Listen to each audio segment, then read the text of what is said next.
Today is Monday, March the 11th, 2013. This is the start of an interview with Mr. Norman Jepson at the RSVP offices of Catholic Services in Macomb, located at 26238 Ryan Road, Warren, Michigan. Mr. Jepson is 71 years old. He was born March the 20th, 1941. Mr. Jepson currently resides at 3420 Berkshire Drive, Warren, Michigan. My name is Dave Brousseau and I'll be the interviewer, and Gary Miglio will be the videographer. Mr. Jepson, would you state for the record the branch of service that you served? I was in the Navy. Okay, let's go back a little bit and get some foundation work. You were born in Detroit. Where did you attend high school? Farmington. I was raised in Farmington, went to Farmington High School. And according to the record, you enlisted. Yes, I did. Goodness, what on earth possessed you to do such a dastardly deed? Well, I was a senior in high school, and there was 4 of us, and we had gotten in some trouble, and we basically pleaded service, and they said, okay, if you went into service, we would keep you a clean record. And one of the other fellows joined the Navy, another one joined the Air Force. Of course, I joined the Navy, and the other fellow got away scot-free. Your service started in 1958, and there really wasn't anything going on except we had just moved out of the Korean conflict, so they call it, and you were into just before the Vietnam fracas began. Yes.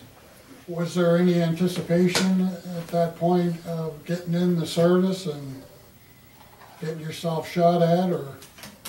No, I was 17 years old and wasn't giving any thought of that. I was just joining the Navy to... What made you choose the Navy? Actually, I wanted to get into the submarines. I've always loved to travel and everything, and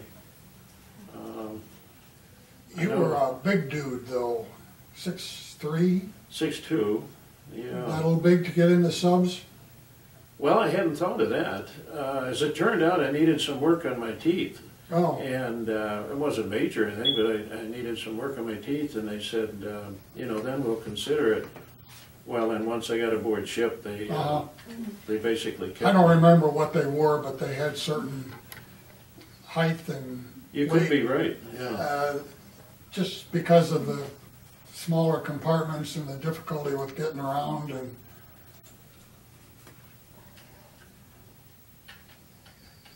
what was your first station, boot?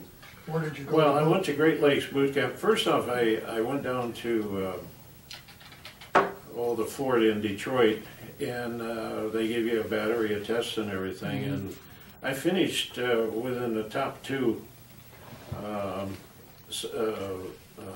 grade-wise, I guess. And I had a choice. I could go to either San Diego or Great Lakes Boot Camp. I had a choice. And because I had a girlfriend at the time and closer to home, so I took Great Lakes. From Great Lakes, I got orders to go to the Plymouth Rock. They put me on a train and went to Norfolk and caught the ship in Little Creek, which is outside of Norfolk, the amphibious base. And from that point on, I served 3 years aboard the ship. Now this ship, kind of a neat little job. What's its primary function? Well, it's a landing ship dock is what it stands for. And as you'll be able to see in the next photo, they would ballast down and you would bring in smaller craft. There's the rear end of it. The Then- aft. Yeah. Be more Aft would be military. more explicit. But And then we would ballast up, and we would take it like overseas, And you over would to get Europe that? or something. And But principally, your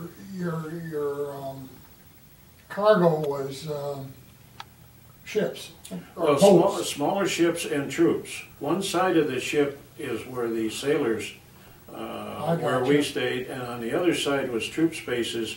Mostly, we carried Marines. We carried UDT at times. Were these capable of taking them right to the beach? No, no. They have to go to an LCVP? That's an LST. LST?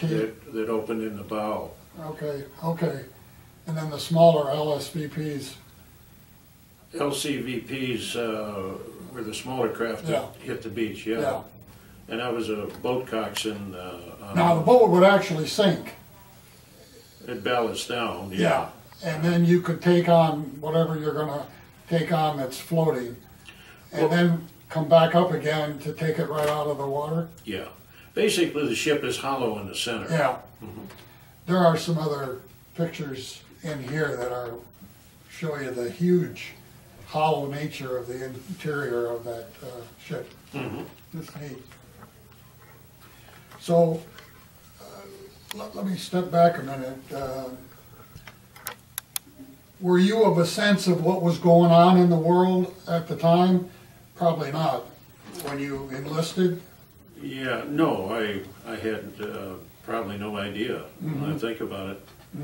I do know, we'll probably get into it, when we went to South America for President Eisenhower, I mean, I was aware of what was going on there. What time period was that? Well, that was right around 1960, when President Eisenhower made his trip through South America. We hit Rio de Janeiro, and then we went into Montevideo, Uruguay. And there was talk that the president would come aboard, but as it turned out, he didn't. What was the purpose of his visit? Well, it was a goodwill tour, I think, through South America. That was toward the end of his reign, wasn't it? Well, that I don't remember, but I think he took over. well, it had to be because 53. It had to be 60. because we took President Kennedy's PT boat over to Athens, so had to be near the end. Within a year or two. Yes. Yeah.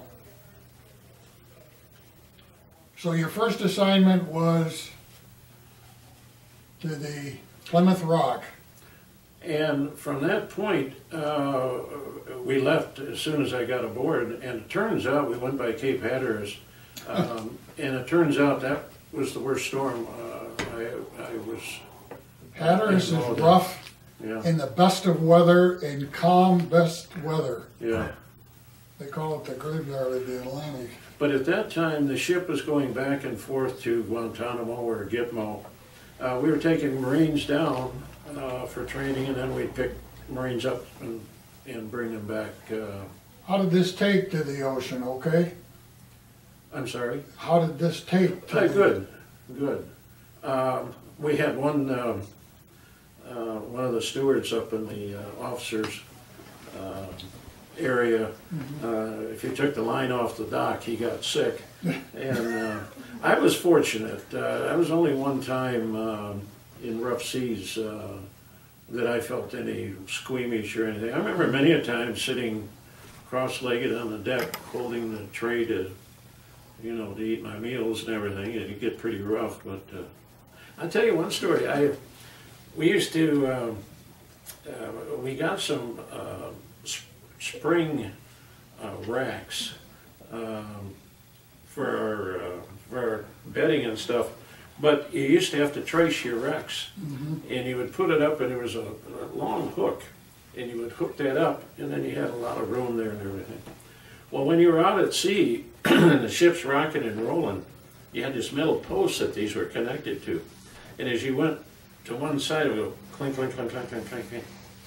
Then you go to the other side, clink, clink, clink, clink, clink, and I can remember that sound of that. Brings it back. Yeah, yeah. You spoke to me about your rate. I was a bosun mate, striker. You don't really have any rate until you reach the striker rate, which is the seaman. I was E3. Yeah, Yeah, that's the 3 stripers. yeah. You get 1 stripe coming out of boot camp, and they don't even give that to you. You Yeah. end up a 2 striper. Yeah. And then you spoke of dallying with the gunner's mate. Was there kind of a switch back and forth that you? Yeah, actually, when I came out of boot camp, they designated me to be a gunner's mate, but they stuck me in the as a bosun mate. I guess because I didn't need to compliment. Mm-hmm. But then I went in for a year later. I was a gunner's mate, and then I went back to being a bosun mate. So what's a bosun's mate? He knows everything. He dabs in, it's the most prolific rate. There's more bosun mates than anything else. But yeah, you know a little bit about quartermaster stuff and everything, and all about the boats. Like I was a boat coxswain mainly, which I love dearly.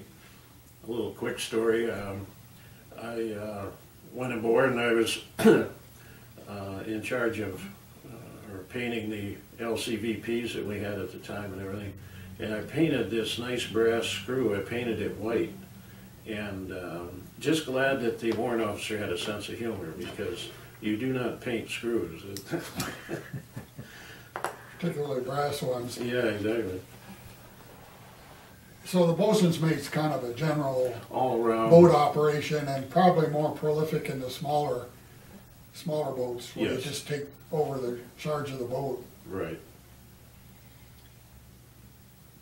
Now, was there any specific trips that you took? I suspect you're still headquartered out of Little Creek, or? Yeah, that was, there was Little Creek was the amphibious base. Across the way there, they had all the World War II LSDs. Ours was the most modern. There was 4 of us that traveled together. There was the Hermitage, the Fort Snelling, and the Spiegel Grove. And anyway, there was the 4 of us that traveled, plus we had the Boxer, was one of the first helicopter. Yeah, you brought that up to me. I hadn't heard about the Boxer. That was that the carrier that began with the catapulting of the planes? I'm not sure about the catapulting, but there was, I did the research on it, there was 3 or 4 Boxers starting in World War II. I'm not sure, I believe this was a carrier turned into a helicopter carrier. Okay, so this would have been a smaller carrier. then. Yes, definitely, Yeah, yeah. so there wouldn't be any need for the catapulting. Yeah, Sometime late in World War II, they began with assisted takeoffs. okay, that's, I'm not familiar with The that. planes were faster, but they carried so many of them, wasn't enough room. Yeah. So anyhow, Anyway, we traveled together out of Little Creek. We were the fastest amphibious force in the Atlantic. And I know at one time we traveled with the 6th Fleet. Most of the time, I think there was only 2 times I can remember that we traveled with the tin cans and the cruisers and stuff. We were basically amphibious. that's a pretty big flotilla of ships when you get Oh yeah, with a carrier and all the assisted. yeah. Were you able to get Liberty in the foreign ports at all? Oh yeah, we were. Yeah, we had Liberty. The only one time we were denied Liberty was we were in Turkey, and because of the political climate, we weren't allowed. But other than that, we had free Liberty. My favorite Liberty port was Barcelona, Spain. Yeah. And I can convey the story I told you if you want at this Surely. time. That Is that the one you were reluctant to give? well, no, that one, no, We'll that get was to a that different one. story. Has your reluctance waned a bit? No, that was no the story I'm talking about. we're in Barcelona. It was in the summertime, and somebody had been stealing my shorts. You used to get boxer shorts in the Navy, and you were in whites, so summertime. Yeah, so in big block letters, I put my name Jepson right across the back side of the pants. So there was 4 or 5 of us. We went over on the beach in Barcelona, and I remember we ran into some girls from Arizona, some college girls, and we had a nice evening and everything. And later that night, we got back aboard, and one of the guys in the division pointed out. He said, "What's this? You got your name across the back side there, you know." And you could see right through because we had our whites on, you know, my name across it. I said, "You dirty son of a guns, you know, all evening they just let me wander around with my name hanging out." What about the other reluctant story? That was the beer. Oh, beer that party? was, yeah, the ship, when it was commissioned in '54, it had 20-millimeter guns on it. Well, I went aboard in '59, and by that time they had taken those guns off. Well, you ended up having these elevators for the ammunition for those guns, so they were empty, and they were like 3 or 4 decks high. Well, when we would head over to the Mediterranean, they would fill these up with cases of Budweiser beer, and like I say, it would go 3 or 4 decks. And they just threw them in haphazard. They didn't stack them neatly. And my buddy Mathis and I, we were leading seamen, so we had keys to the locks and stuff. So anyway, we took that lock off and we put our own lock on. And there was no troops at the time. And so we'd go in there and we'd slide out a case of beer, and nothing went down. We'd slide out another case of beer. So we ended up filling up a couple of sea bags of beer cans, and we keep them in the pea locker. And we'd be out at sea, and then whenever we wanted to have a party, we'd grab a sea bag and go down into the shaft alleys, a big long, where the shaft was coming. Anyway, the acoustics in there were great, and stereo had just come out. So we'd grab a few beers and pop some popcorn and listen to the stereo. You surprised me when you told me about that, but I suspect, as I recall now, the smaller the ship, the more lax. I'd never heard of the ship actually taking on beer for the troops. What they did, and I found out recently they still do it, at least in these type of ships, they would we would be out to sea for over 2 weeks, getting over to the Mediterranean. And I remember Spain, we'd hit Spain, and they just take you out in the middle of nowhere. They take these big Mike boats and just everybody hit the beach and have a big beer party, and come back aboard, and then you would go into port and everything. And of course, it's peacetime. Kind of get the wildness out of Peacetime it. too, Molly had something to do with it. Yes. I don't remember the time frame now. This would have been 59 to 62. you The were Mercury, involved we with were in the Mercury. in the Mercury program. Yeah, we were one of the Alan Shepard. pictures. Yes. Tell me about that. We were off of Key West, Florida, and we practiced coming alongside it was a dummy, just a shell of the Gemini. There's a picture in here, I think. Yes. In the book. Yes, of us coming alongside with a hook. And also I've got a picture of the helicopters that we carried if we were the rescue ship. There would have been several separate groups spread around. Oh, they would have had, he would have potential recovery. I think he would have had to have missed. They would have, or he would have had to have missed his mark by quite a ways. But I'm sure we were in the outer. Yeah. And then you spoke about the Eisenhower Kennedy. That was just. Well, we took President Eisenhower's helicopters in his limousines down to South America. Was that routine? Should No. he go out anywhere abroad? Well, no, this was Eisenhower's goodwill tour through South America. We went into Montevideo, Uruguay. An American ship hadn't been in there in 14 years. And it was communist at the time. I remember if we went into a bar or anything, they could, you know, they'd cut your country down and kind of badmouth you. But for a 17, 18-year-old kid, that was kind of, wow, this is something different, you know. But no, matter of fact, one of the car that was aboard our ship is in Greenfield Village right now. Oh, yeah, I saw that. That's the one, eh? Yeah. I think Kennedy's is in there too. Yeah, well, same car, but since then I've seen other museums say this is the car, so Well, there were several different cars they were using. One was the Oldsmobile. Well, I know they had a Lincoln. A Lincoln? Lincoln too. I remember when we got back to Little Creek, the Secret Service were chewing the guys out, because First Division, I was in Second Division. First Division was in charge of those cars, and they washed them down every day. But they were complaining about the salt that got on the cars and everything. Yeah.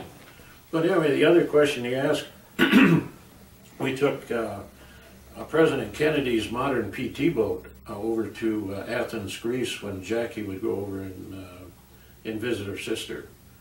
And I would assume, you know, if they went out sailing or something, we were just off the over the horizon or something as one of the ships protecting her. Eisenhower was the first president that actually flew. Prior to that, they were all on trains. Oh, I did not know that. Yeah. Well, you didn't ask me. You should ask me those things. I'm learning a little history. Actually, it's the result of these conversations. You pick up a lot of information. Well, you know, hindsight, I learned through the years. I did not know it at the time, but that's when Kennedy started the SEALs. Because we had UDT aboard our ship a lot. And I remember there was one guy left over from World War II, but you had the, I think it was the Pathfinders from the Army or something, but I always remember they would get into these calisthenic contests, and UDT would win out every time. Speaking of that, you shared another story with me about the UDTs where they were actually not service personnel, they were private individuals that were diving. What was that wreck they were diving on? Do you remember? Oh, the Spiegel Grove. Years later, I worked for a chemical company, and I was working in Puerto Rico in a warehouse, excuse me, getting rid of waste, hazardous waste. And to go into the lab to cool off a little bit, I picked up this diving magazine and I'm looking, and there's a picture of the Spiegel Grove. And they were going to sink it off the coast of Florida and use it for recreational divers. And I have followed that, and since then, 3 or 4 divers have been killed going through the compartments and getting lost in the ship itself. And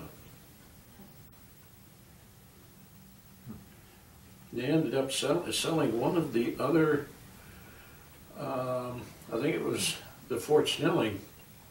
They sold it to Brazil, and that was their flagship for a while. Another interesting area we discussed was the hookups for the helicopters aboard ship. There were some, I believe, some gun mounts on the side. Yeah, we had 4 20 gun millimeter? mounts on each side, 3-inch 50 gun mounts. Oh, the 3-inch ones. 3-inch Okay. 50s, yeah. And we had 4 of them on each side, so we had a total of 8. But there was 2 on each side, or 1 on each side of the flight deck. And again, I've got a picture in here, but when one of the Marine helicopters took off, apparently a gust of wind hit it and it smashed into the gun mount.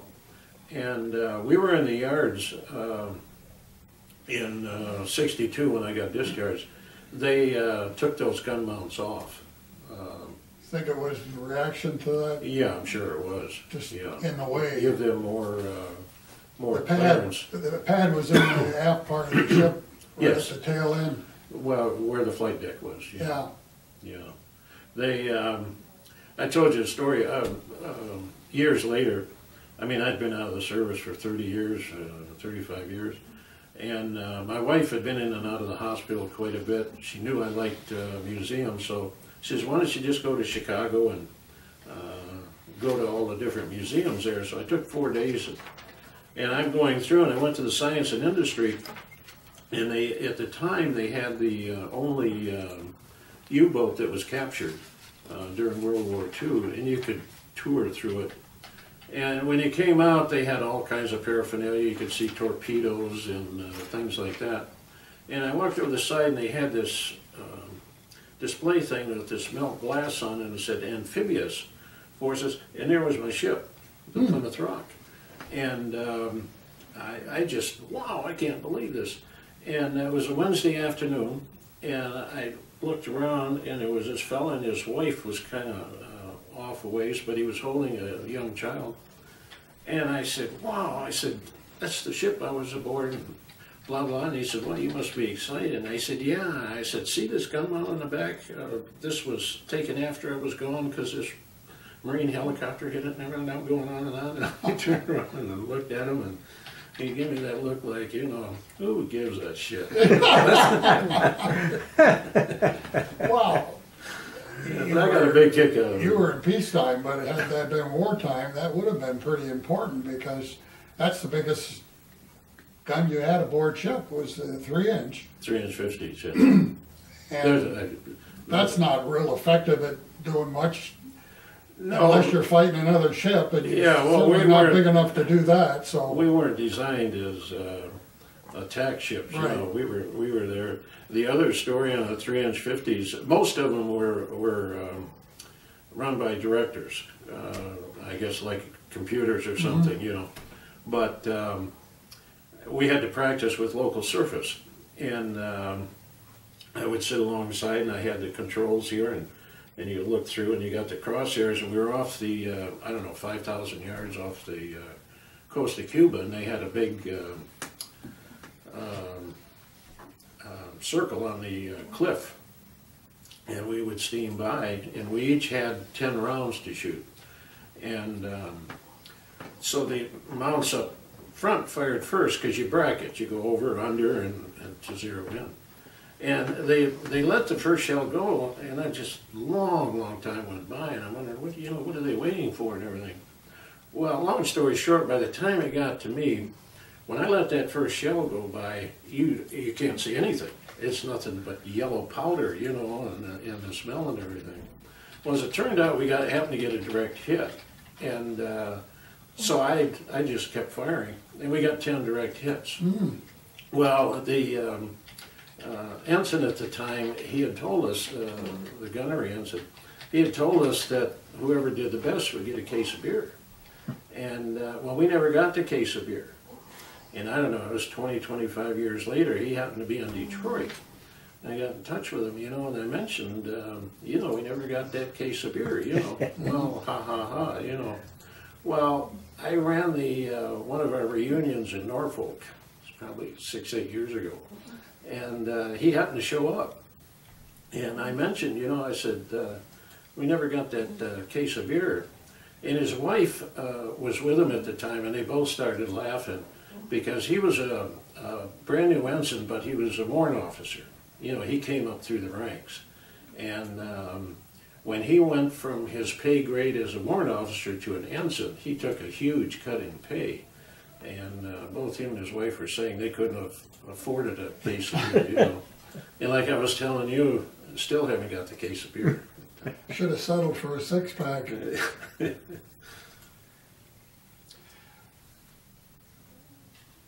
Were there other events that occurred that were noteworthy for some of your travels? Well, we were in 2 collisions at sea.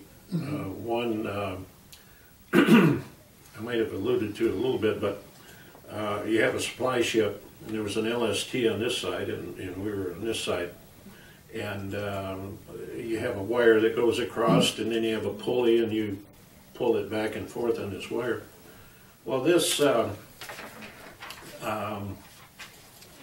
they have what they call a pelican hook. You have a,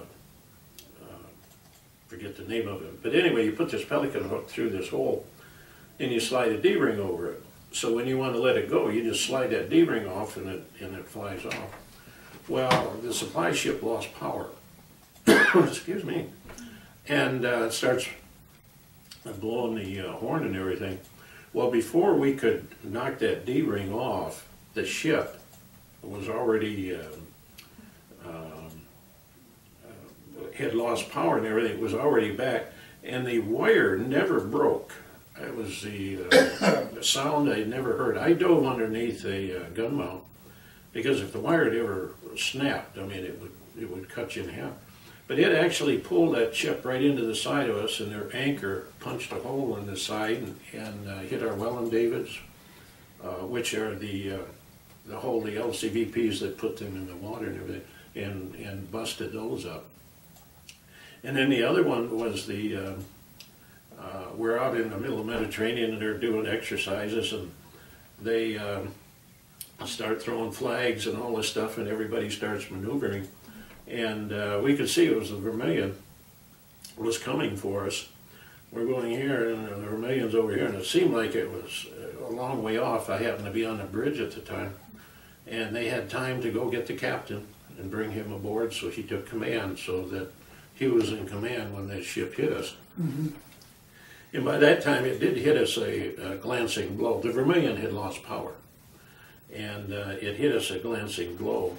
And I remember when some of their officers came over to our ship to conduct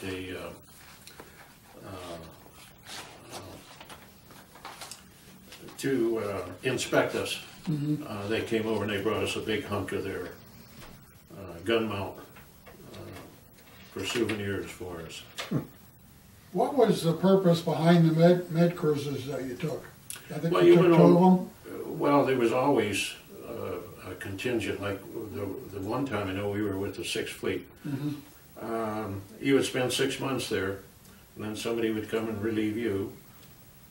And like a couple of years later, we went back over and we relieved them. There was always somebody there full time, but we would just serve right. 6 months over there. You're part of the contingent that are there, and you're probably moving in and out as a support vehicle or a support ship?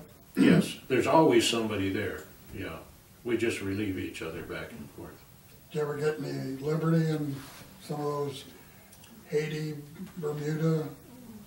Oh, Gitmo too, that was another one I think you brought up. Yeah, Gitmo, at the time, it just recently, Castro had cut us off. Before you could have liberty there. But they had a huge, well obviously it's quite famous now, but they have a huge base there. Mm-hmm. And I remember one time we had to take a load of water down, Castro had cut off the water. But the worst sunburn I ever got in my life was on the beach there. My buddy Mathis and I went over. Was that in Haiti? No, this was in Guantanamo Bay, Gitmo. Okay. We had gone down to the pool, a huge pool they had outside, and it was overcast all day. The sun never came out. So we thought, well, this was perfect, not realizing that that's the worst time you can go out because it magnifies the bad rays. Well, we laid in Iraq for a couple of days there, and I know the chief corpsman came. I never saw anybody so mad in my life. And he was going to write us up because we couldn't perform our duties. And about the 3rd day we were leaving, and we had to get up and go have a stiff-legged over the hatches and everything. But it also turned out to be the only time I ever had a tan in my life. Once I healed up sufficiently, I just kept going out, and I finally got a good tan. But again, being fair-skinned. A lot of vets have the experience of getting entertained by Hollywood likes. you ever have that experience where somebody came over in a group like Bob Hope and? No, we never got close to that. You did mention. Are you forgetting Mickey Haggerty and Jane Oh, Mansfield? yes. When was that event? Well, I was a boat coxswain. We were over in Athens, Greece. We were anchored out. And being a boat coxswain, you'd have to take the Liberty parties back and forth and everything. And you took the enlisted men around this side, and the officers had their own landing. And I was taking a bunch of officers in. And we were with, one of the few times we were with a cruiser. Admiral was aboard. And here comes the Admiral's gig. It was a big 2 or 3 level thing. And Mickey Haggerty and Jane Mansfield, they were on top of the Admiral's gig, waving at everybody and stuff. Yeah. So I came within. Not formal entertainment, but incidental kind of. No, but we got a big kick out of it. Yeah. You had mentioned Haiti. The story there, when we pulled in, they had these bumboats that would come up, and just be rowboats, and there would be a couple hundred of them, and they'd be all around there, and you'd throw money in the water, and they'd dive after it and everything. And they had a lot of hand-carved woodcraft and stuff, and they'd sell it to you and stuff. And up on the folks lawn, I did 30, 40 feet high. This guy, his name was Cackle. If anybody had ended up in the mafia, it was him. I mean, the black curly hair, everything about him. Well, he worked it out. This guy in the bumboat had a table with a Lazy Susan on it. It was a real nice piece of work. And Cackle was going to trade his watch for it. So they had 2 pieces of twine, and on this one he hooked his watch, and down here they hooked it to the leg of the Lazy Susan. So as he was pulling up the Lazy Susan, they were pulling down his watch. And when it got to a certain point, they reached up, grabbed his watch, yanked on the cord, and Lazy Susan fell back into the boat. And obviously Cackle was quite miffed. And so anyway, this guy got greedy, and Cackle watched him, and he went out around the back of the other rowboats, and he went all the way around the back of the ship. And he got back around the far corner there, and eventually worked his way in. And Cackle watched him, and he went over and he got one of these huge CO2 bottles, fire extinguishers, and he walked over and ploosh, right through the bottom of the guy's boat. So got a little retribution there. How did the movie Psycho figure into your experiences? Well, every night, anywhere I went in the Navy, every night you had a movie at 8 o'clock. And could be the one you saw last week and the week before and the week before. Yeah, we used to like the Roadrunner cartoons. That was our favorites. But we knew the electricians, and they were the ones that took control of the movies. And of course, when they would come in, a few of us would go up at night or something, you know, and they'd show us advanced things. But when Psycho came in, when you got to the shower scene, I said, well, let's check this out, you know. And so when it got to that, they stopped it, and immediately, boom, you know, it just burns a hole right through the film. So we didn't get to see anything anyway. You didn't anyhow, but ruined what anticipation you might have had. Yeah. Well, you seem to have gotten into a lot of different places and a lot of situations while the world's still going on, but there's no real immediate hazards going on, and talk going back and forth. And yeah, I guess I just missed some. They had just come back from Lebanon, from that situation when I came aboard. They were over there for that. After I was aboard, they took the submarine for the atomic bomb, I guess, that had dropped. It was in the was at the bottom of the I don't know if it's Mediterranean or Atlantic or something, but they took the submarine over that searched for that. Did you ever find it? I believe so. Mm-hmm. Yeah. But yeah, I had a, well, it's one of those things, I wouldn't do it over again, but I wouldn't have missed it for the world. What do you think, you spoke earlier about there was some trouble, which is what encouraged you to join the service. At the encouragement of your parents also, what happened in that period? Did you finally figure out who you were? Oh yeah, the Navy straightened me right out. I mean... what do you think it was with the Navy, that just being away from home, being away from the stuff that got in the way to cause the trouble, or? No, actually I think it goes back from my upbringing. I had great parents, and they were always behind me, and I think basically, well, I screwed up one time, and I actually maybe reverted back to the way I was raised and everything, because I did have a good upbringing and everything. And well, the situation was, of course, we'd robbed a store, and at that time they called it B&E and nighttime grand larceny. But like I say, screwed up one time and then got back on the... I think in part it's the structure that brings you back into perspective that any branch of the service offers. And sometimes it gets you, sometimes it doesn't, but we've had candidates in here that have gone through the service and didn't change, but many have, and found the structure, that discipline, responsibility, and... Well, I think the basic upbringing. And Yeah. I did rebel at well, I can certain certainly identify with that. Sit down and try to pinpoint the things, it just comes back to structure and discipline. And yeah. One thing,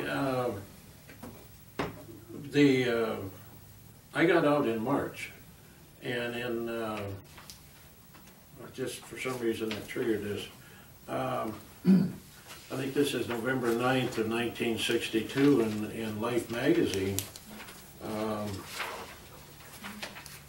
There's a full-page picture of our ship, completely loaded, and I can tell you it was completely loaded because I never saw it this packed with supplies and everything. And this was part of the Cuban blockade. yeah, the Cuban Missile Crisis occurred in October, and that was just, what, 6 months before, after? Yeah, within 6 months. Well, I remember I was working in a grinding shop at the time, and hearing the crisis going on, and I thought I was going to be called back in. You want to hold it? I've got a few pictures. Okay. This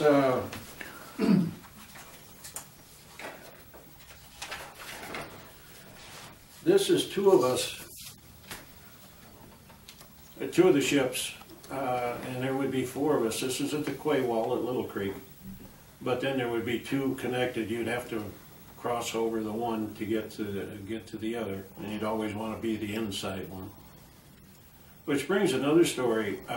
We in one of our reunions, we went to got back to Little Creek, and they we got to see the new flotation boats that they have, and the cushion craft.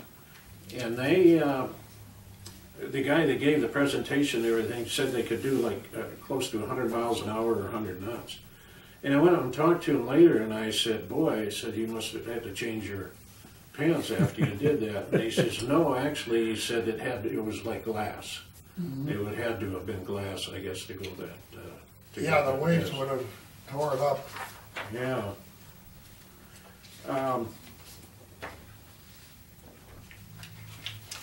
This was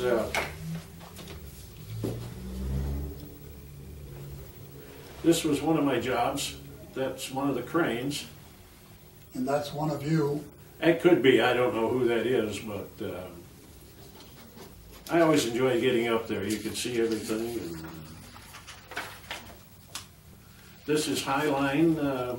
That was always, as David said, that was always an exciting time.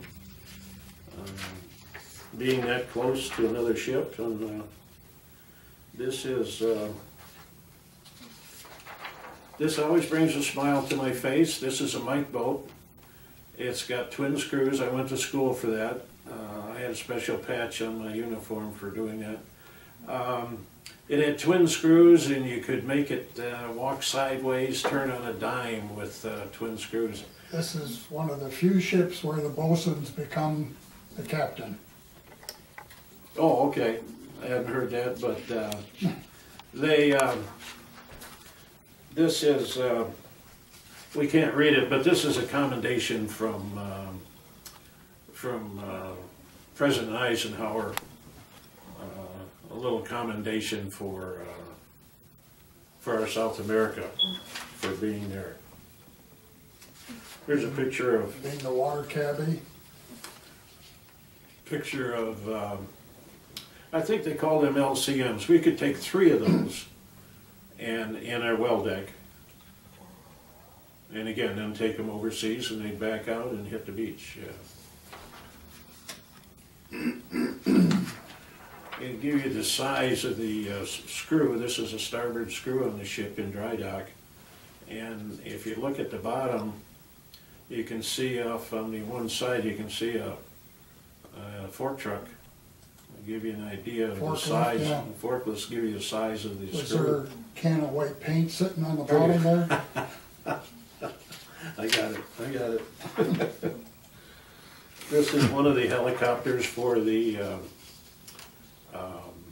Marine, for the Gemini. The capsule could have fit in the front of that helicopter. And a picture of the Boxer, the helicopter helo carrier that we went with. Oh, here's a story. We'd hit some pretty rough seas at times. This is the bow plowing into a wave and everything. The gunner's mates, when you're out at sea, the gunner's mates became the helmsmen. Now, why that is, I don't know.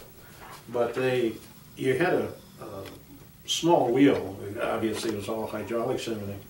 And you'd have the gyroscope in front. You'd say, follow course 260. And of course, the ship would go back and forth, and you'd have to, keep it going.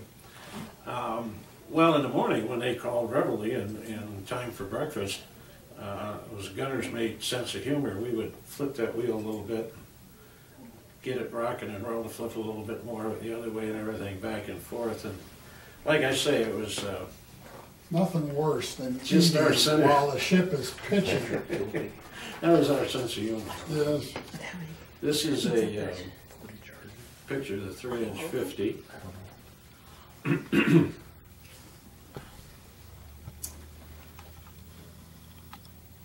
Yeah, that was a 3-inch 50 gun mount.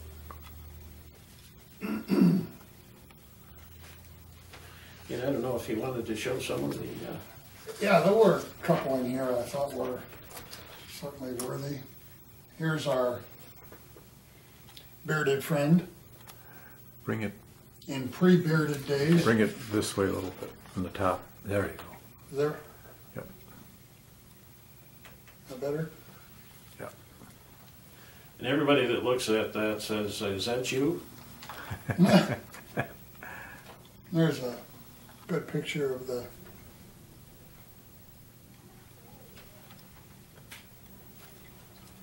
Now, tell me a little bit about the... I was surprised pleasantly, but you guys really bonded because you have had continuous reunions throughout the years, and you meet all over the place.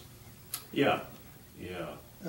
Don't see that quite as often as I would have expected, but We, you were all on one ship, so you get closer, I think, and the bonding is yeah, and maybe easier. anybody that was aboard the ship through, you know, it was 20 years, well, 54 to 83. And anybody that was aboard through those years, we get together. There's only been a few that I have met that were aboard when I was aboard. We've had 9 reunions so far.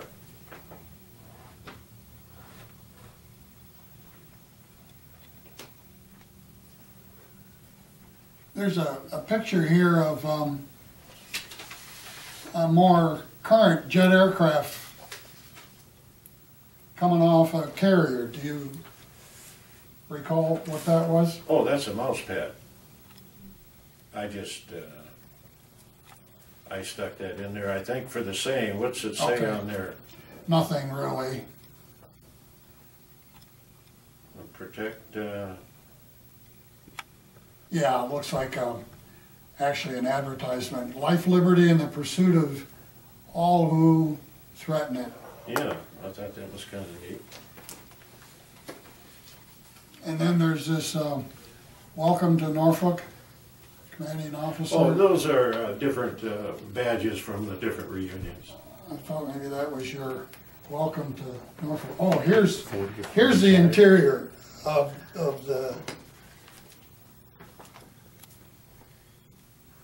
Okay, you got a Where little the bit. packages are kept. Okay, wait a minute. There. Oh, that's the well deck. It's the welding. That's while they're taking on. I think that's pretty tough. And then there's Yeah, that's one of the boats coming in, too. It's a smaller boat. gosh, That's a leader model. That's a 30s. There's another story. We had the 36-foot pointed bow. oh, here we are. The top one? Here's the Oh, the that's space empty. once it's been floated back up again. That's the empty well deck. That's the space Looking up. where all the towards luggage is taken on. Not the beer. Pardon? Not the beer. No, no. Well, No, the beer may be up in selected places. It's important. Yes. we had And then a they're taking on captain. some We had a other- captain and a chief went there when they dismantled the ship, and they got one of those big timbers and they cut it up and made it into keychains. And I still have some remnants, and I put them in little plastic containers. So, and anybody that comes to the reunions for the first time, I got a little sign on there. It's a piece of the rock. Well, we have the medals and awards. Oh, that's the ship. Yeah, yeah. Navy Minotaurs, unit commendation, 2 stars. Battle efficiency, national defense, armed forces expeditionary, and humanitarian.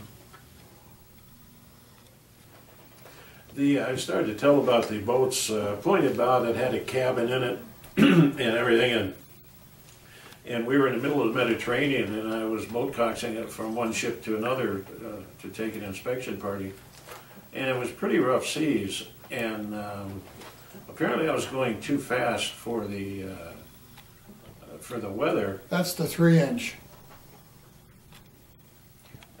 Anyway, I took the boat completely out of the water. And if you can imagine listening to the spin of the prop, when it's in the air, and then it went to kerplunk in between the waves. If you focus on the bottom here, And I had the officers were in the cabin, and it took about 2 minutes, and finally one of the officers stuck his head out, wondering what was going on.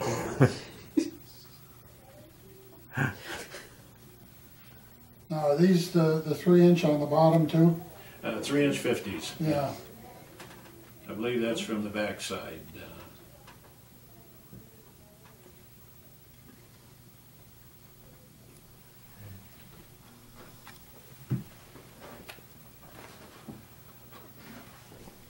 Now I imagine, kind of a profound statement, but your reunions are probably getting smaller. Yeah, I figured it out. 37 is about the youngest that anybody could be to come to our reunion. Did we identify that carrier? That has to be the Boxer. Oh, Yorktown. Oh, the Yorktown. Yorktown, right, right. 4 years ago, our reunion was in Charleston, South Carolina. About 3 or 4. The original is at the bottom of the sea, but there's a couple more. It's one of the ships they rebuilt very quickly to show the Japanese Yeah. our strength or our might. Where is that? At Charleston, South Carolina. Patriot Point? Yeah. I would Right. sure like to. You can see the new configuration of the deck from World War II. Inside, they had a bunch of different aircraft from World War II. Yeah. Very, very interesting. Yeah, it's too bad to get the inside picture like the inside of your ship for loading all your baggage. It's just huge in there. Well, we did one, I think it was off of Norfolk, we did one huge operation one time with a bunch of other ships because when you lower all these LCVPs and everything, and then Marines, Army, whatever, they go over the side in the nets, and then you do the circles out here. And I got involved in one of those, and then when it's time to hit the beach, you all line up and you hit the beach, you know, one time. In unison. Yeah, I heard at the time that 70% of the boats that hit the first wave don't come off. Mm-hmm. But it was a thing on these cushion craft that they have. They can, with the LCVPs, you could hit 40% of the beaches in the world. With these hovercraft, you can hit 70% of the beaches in the world, and they can go over 4-foot obstacles. And the Marines just love them because you go out to sea, you hit the beach, and you can just keep going. 10, 15 miles, whatever, 4-foot obstacles, and yeah, it's quite the machine. Amazing the obstructions they can go over too. Yeah, and at the time, now this is 5-6 years ago. At that time, they were pretty much well, in mothballs per se, because of the cost to run them. Uh-huh. Well, when it was time to go home, what was your feeling then? Were you ready to come home? Yeah. Yeah. When you got home, was New York the dump-off place? No, we would go to Little Creek. My friend Mathis, when we would take our different leaves, we'd go to St. Louis one time, where he was from, and then we'd come to Farmington when the next time. When you got home, what was it like with Mom and Dad now? Oh, it was fine. I know. They see a change? Geez, I don't know. I would guess. Mm-hmm. I remember Mom being a little put out that we didn't spend more time at home. But two things I missed when we were overseas for 6 months at a time: milk and green grass. Those two things that just, because in Farmington back then was still pretty much farm country. But I mean, I was raised on 2.5 acres in a house set 500 feet back from the road. So all we had was grass and everything. I remember getting home and saying, oh, this is... Did you get any help from the service when you disembarked to start out in civilian life again? No, not really. Was the GI Bill still there? Yeah. Oh, I took advantage of GI Bill. Good for you. Oh yeah, I went to Macomb Community College. That's right. I remember. Yeah. Matter of fact, I was going there when my oldest daughter was going there, and I remember too how the good feeling being around young people. And I think I'd mentioned to you different things that I've enjoyed in life. I read For the Blind on the radio for 20 years. Yeah, I had you mentioned that public, what'd you call it? Public radio. Public radio. Yeah, it was called DRIS, Detroit Information Service. They provided information to the blind. The main reason for the programming was they read the Detroit News, Detroit Free Press in the morning, Detroit News in the afternoon. And they had the specialty programs at noon. And I had one called The Old West, where we read true stories and historical background from the Old West, with a little music on the side. And then I was going to Macomb, and I was taking the astronomy classes, and this fellow had a friend at the Jet Propulsion Lab in California. And I remember going into the class and just purposely just sit back and open my mind and just listen to his stories and stuff like that. So I got a variety of Did you finish at Macomb? Yeah, well, I took a 2-year, those were, I took on the side, but I took a 2-year certificate program on radio and TV repair. And I worked in a shop held 2 jobs, worked in a shop for a couple of years, and a TV shop, and enjoyed it. But it's a pretty tough way to make a living. But I was a journeyman tool inspector for 10 years, and Detroit Broach. Is that what your dad helped you get into? Yeah, Detroit Broach, yeah. That was kind of nice. This was before. No, this was after. Was it after? Yeah. Oh, okay. Oh, yeah. And then I worked 20 years for Valinite. I was a tool inspector, and then they did away with that, and the right to know law came into effect, and so I fell into the safety and environmental field, and was fortunate enough to travel all over the country, and Alaska and Hawaii and Puerto Rico. Great. And all over the country, getting rid of hazardous waste. Are you familiar with 5220? No. I'm still trying to figure out when that program ended. One of the World War II vets popped that on me and surprised me. The service paid each member leaving the service $20 a week for 52 weeks. Dealt them back into the civilian world. No, I don't know about that. I do know that I received some veterans' money. I thought it was part of the Vietnam. Oh, that was the bonus you spoke of, wasn't it? Yeah. Yeah, that was different. Yeah, and because I got a partial payment or whatever it was, but then since then, looking up the years of Vietnam, I didn't qualify. But anyway, I did receive some money for service. Was the GI Bill exclusive to just going to school? Yeah. Some of the guys no, had a chance to buy a house and... I bought my first house on Okay, there you are. Yes, I did. Yeah. What was the arrangement? Do you remember? No, I think that they just guaranteed. Backed the loan? I think they just guaranteed the loan. I think. in my recollection. Okay. Yeah, my daughter's still living in that house. Hmm. Yeah. Now, you snuck your daughter in there. I don't recall you mentioning that you got Yeah. married. Oh yeah, I got married. I've been married 3 times.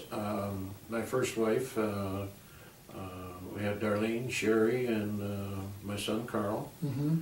And then I was married to Linda.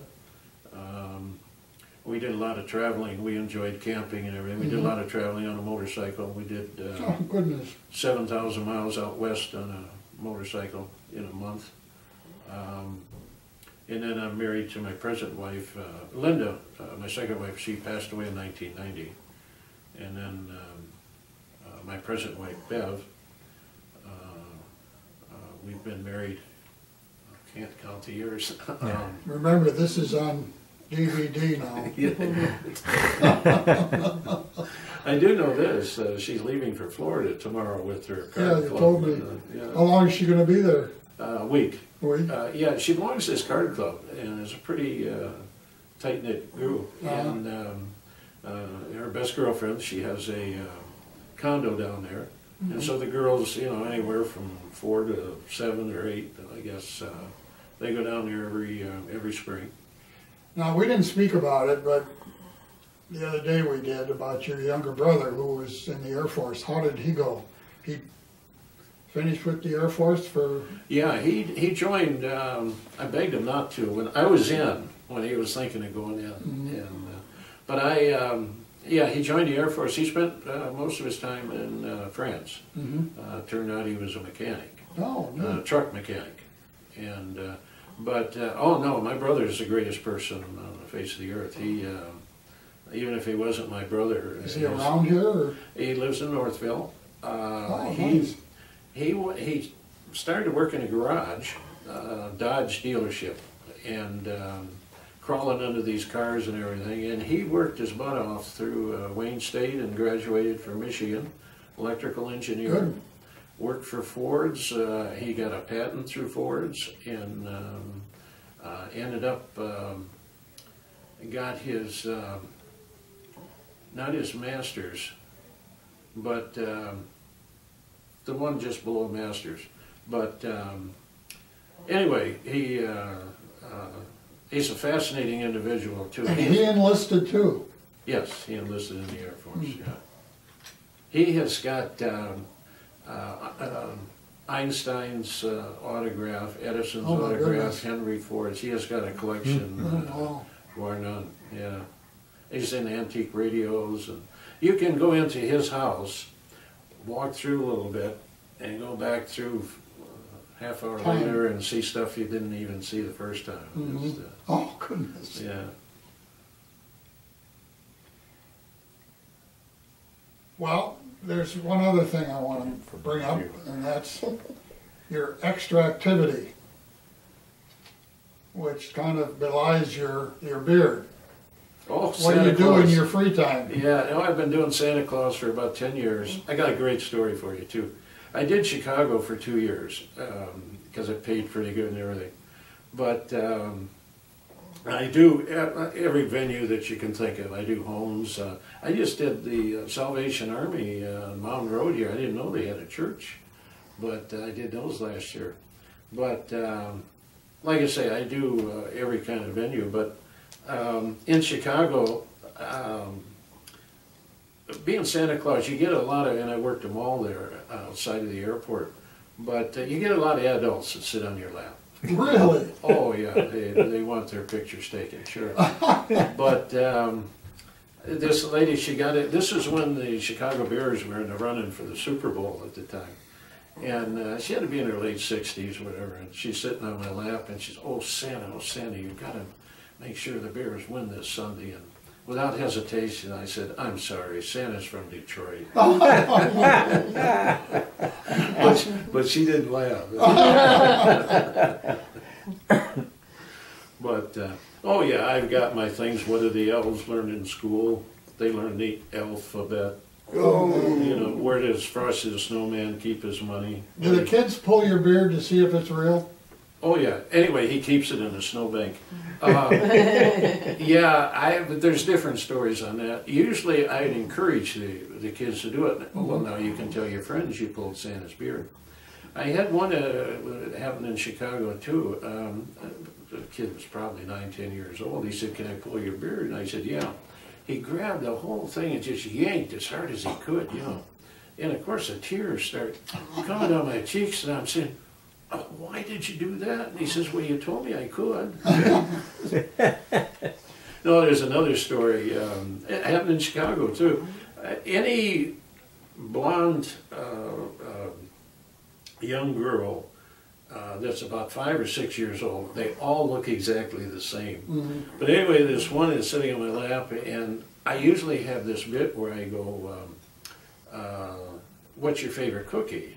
And of course, whatever theirs is, "Oh, that's my favorite." Well, I screwed it up, and I said, "Do you know what Santa's favorite cookie is?" And she says, "Yes." And I says, "Well, what is that?" And she says, "Chocolate chip." And I says, "How did you know that?" And she says, "I'm smart."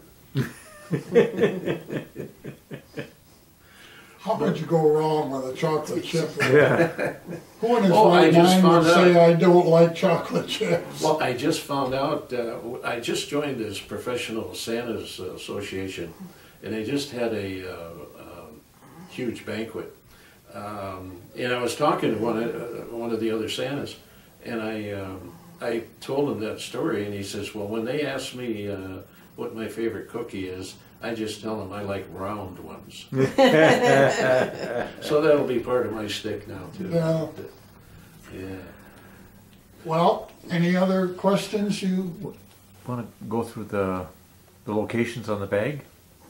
okay, you know them by heart? No, Probably never were even there. oh no, we went down and we got it from the ship's office. I'm just messing with you. Yeah, like I say, Barcelona, Spain was my favorite. But we got the official list of where we had been.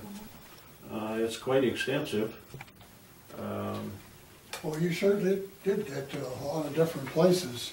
Couple other things while we're talking about it, we get a newsletter out quarterly, and I've got to say, the best website on the internet. You know, USS Plymouth Rock, and it'll tell you everything.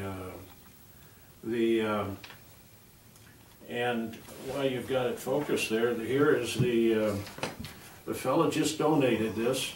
This is a 1963 Mediterranean cruise that they took. And I went through this book. He donated it. I'm the historian now. And he donated it to the association. But this was June of '63. Now, I got out in March of '62.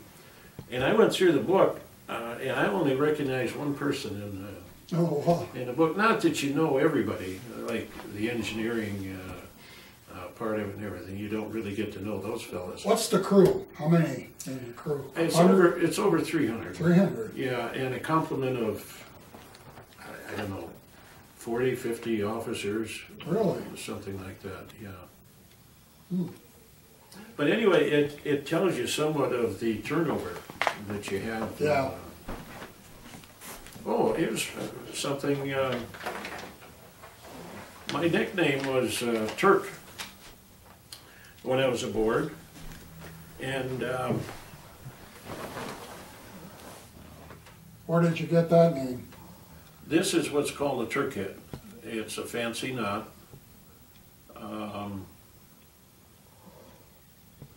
Yeah, that's a pretty good shot. Anyway, it's a fancy knot. You would put them on the end of stanchions. That happens to be a table leg. Yeah, the table leg. I just use that to make it, but the Boy Scouts use them for neckerchiefs and stuff like that.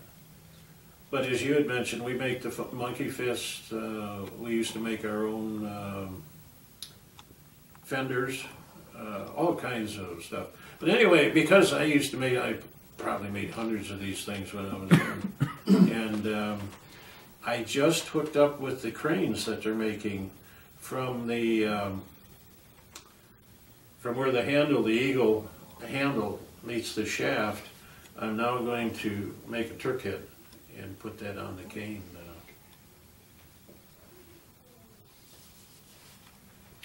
The monkey fist, in case you don't know, is the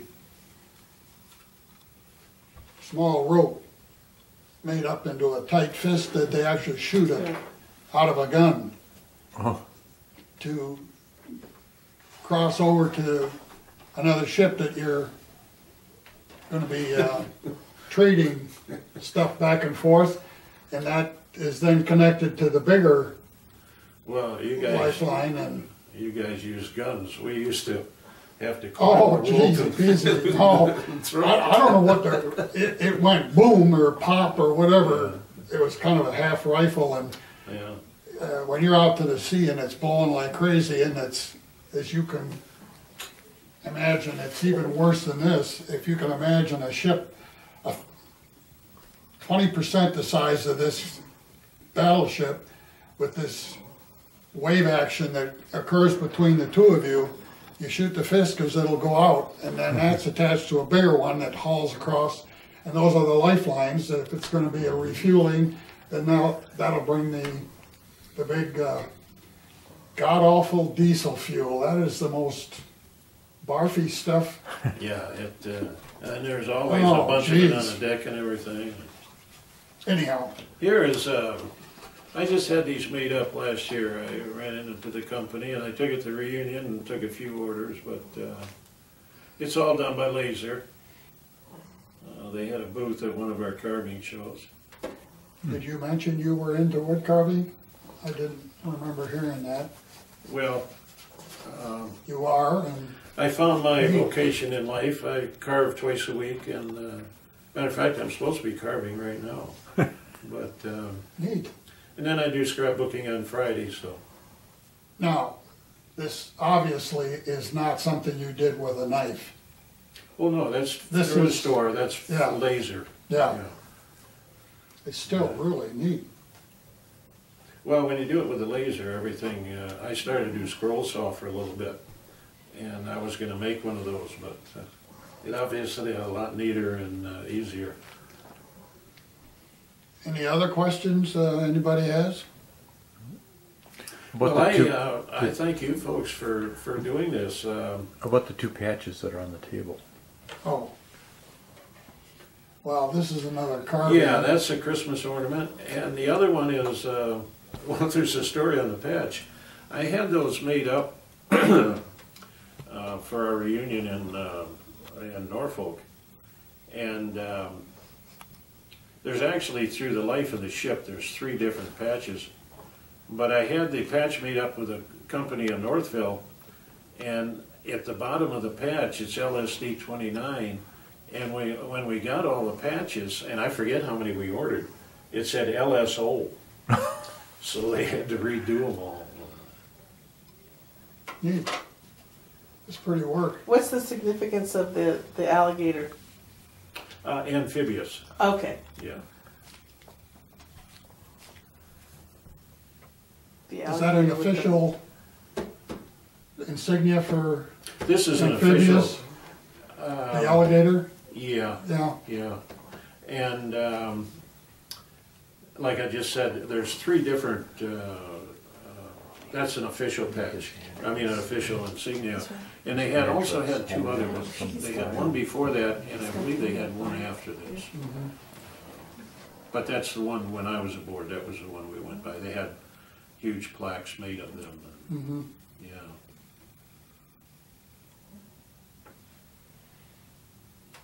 But again, I want to thank you folks for Thank doing you this. for participating, and Good. keep it in your little beanie that we don't have widespread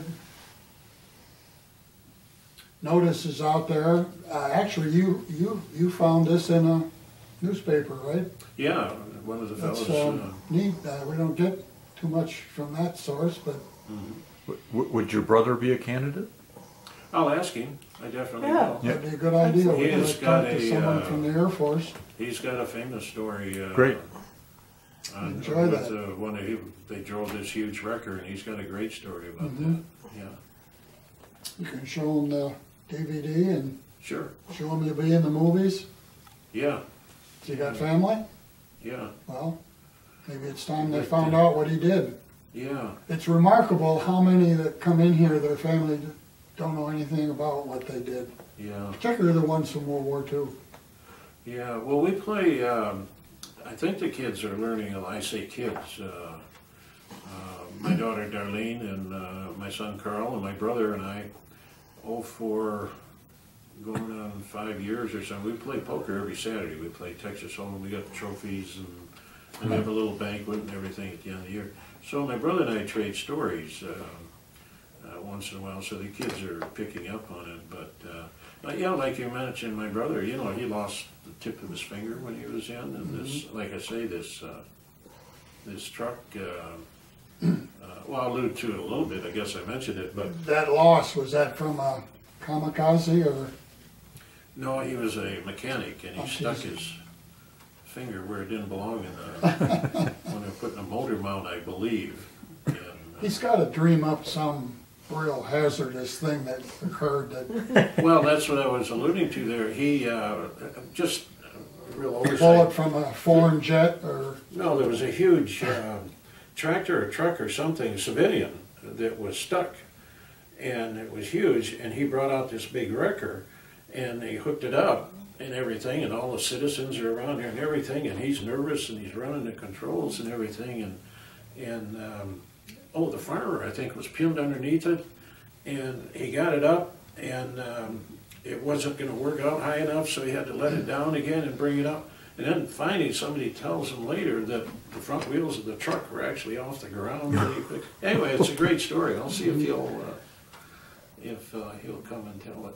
appreciate it. Yeah. We need to spread it around so we can find some more interesting stories to listen to and Sure. enjoy. I think the biggest thing that surprised me was I got out of the service, and I never really thought about it. And I forget the actual time, it was like 30, 35 years, 40 years goes by. And all of a sudden I hear about these reunions, and then all the memories started coming back. Yeah, And I got in contact with my Navy buddy in Arkansas, and we got together, and then the reunions, and but it's like a span there. I just yeah. had forgot about it. That is neat though. You go back and even at some of these clubs, veterans clubs, they'll talk to anybody in the club, but they won't talk to anybody outside the club. Yeah, yeah. Well, when I think about it now, like getting ready for this and everything, I think I've spent 3 years of my life aboard that ship. Sure. Yeah. Yeah. Pretty intense. And all of the places don't really mean that much then. They do, to me now, where I was, big deal. But when I think about it or talk to somebody like you, all that stuff comes back and it's, wow, I was in the Med, wow, I was in the Caribbean, wow. Don't ask me why I triggered it, but we were over in Italy. When I got out of the service, I could not smell wine, let alone drink it. I would smell wine and I would start to gag. We would go over to Italy and you'd buy these jugs of wine with in a basket and stuff, for a quarter. And when you had too much of that that hung around for a few days. Another memory. Yeah.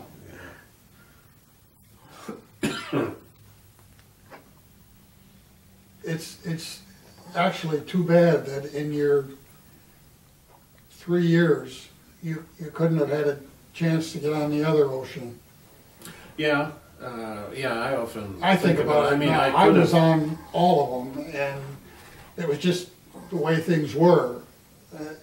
You go in and you're on a ship the gyro is geared for where you are in the world, and it's rare that a ship would go from the Atlantic to the Gulf to the Pacific. Interesting story.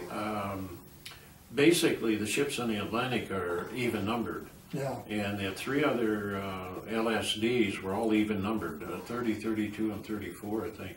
and we were 29, which is basically a Pacific. Yeah.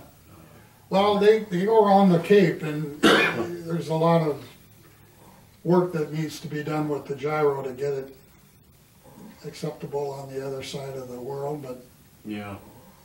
Oh, we mentioned too, I mentioned when we were talking yesterday, being 6'2", I really didn't have any problem in the service. I mean, I was big enough that nobody picked on me or anything, but well, I can imagine. yeah, but some of the other guys, you got a lot of hazing, and I think I told you I separated my shoulder when I was in. Well, that guy wasn't hazing you, he was hazing some other little Yeah, it's twerp that needed some rescue. yeah. This guy, there's always one. There was a guy, everybody hated him. Nobody liked him. His personality was just zilch. But yeah, he was picking on this little guy. And so anyway, I got into it with him, and I went over the top of this guy, and anyway, landed on my shoulder and separated it. And it was near my end of my enlistment. I was recouping there for quite a few months. But, matter of fact, it's starting to come back now. In arthritis, I got. Should have got some hazardous duty pay for that. I hadn't thought of that. But you're too young to think of all that stuff back then. But, Yeah. I did get to see the end of East Main Street.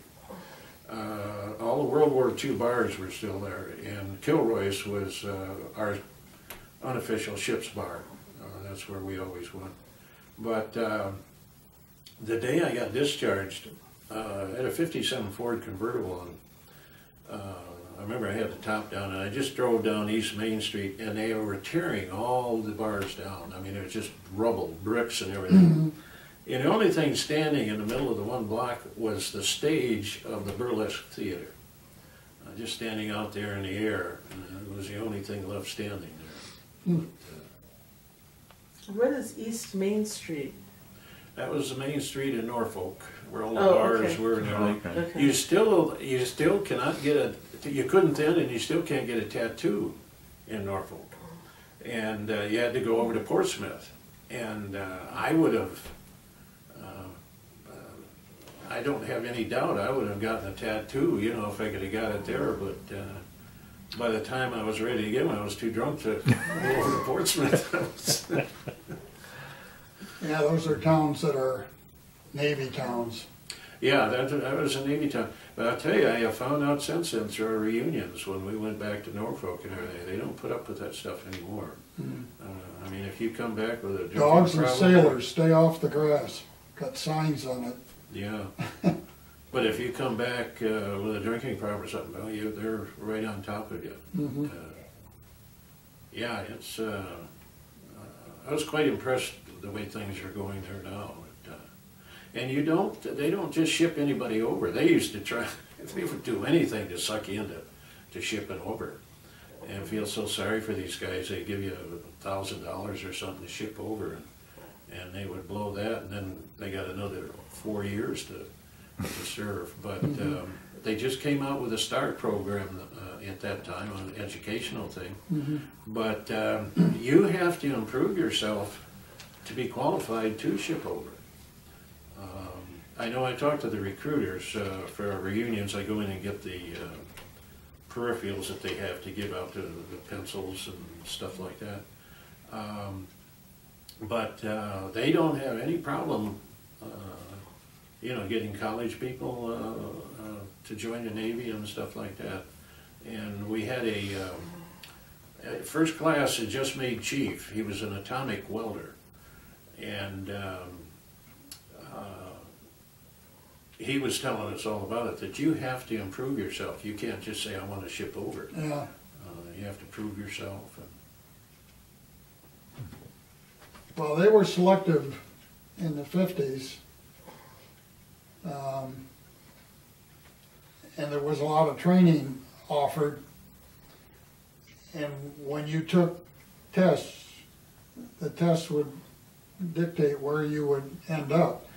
But when they really need you, I don't care what your background is, you're going to be a gunner's mate, you're going to be, it doesn't matter. It's where they need the people, and that's during Yeah. wartime. Yeah.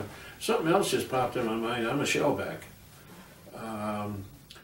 When you cross the equator, before you're a polywog, and when you Yeah. get across, and it is a full day event. Yeah, Oh yeah, they actually weld stocks on the thing, and they I don't got care what's going shillelaghs on, and- that is a big routine they go Oh through. yeah, you're climbing through garbage and Yeah. oh yeah. They You make it, you earn the right to be a Yeah. shellback. Yeah. Yeah, the stories, Oh, I don't think, Oh, I was maybe. telling you the story, when I reconnected with my friend in Arkansas. He lived in Pickett, Arkansas, and I had business in Little Rock, so I went up to see him for a weekend. And we went to Ernest Hemingway's, was married to this woman, and it was her house, I guess, or her grandparents' house. But they had a small house in the back where he used to write. And so they give tours of it and everything, and it's out in the country and that. But this college girl, she was a very nice gal. She was the docent and took us around. And we had just gotten our hats. And we had just gone in and we were getting our pictures, you know, copying each other's pictures and stuff. And so we got done with the tour, and we were telling her about the ship and everything. And so, oh yeah, we got some pictures over here. So we went over to the truck, and she starts looking at the pictures, and she says, "Oh, you guys were good looking back then."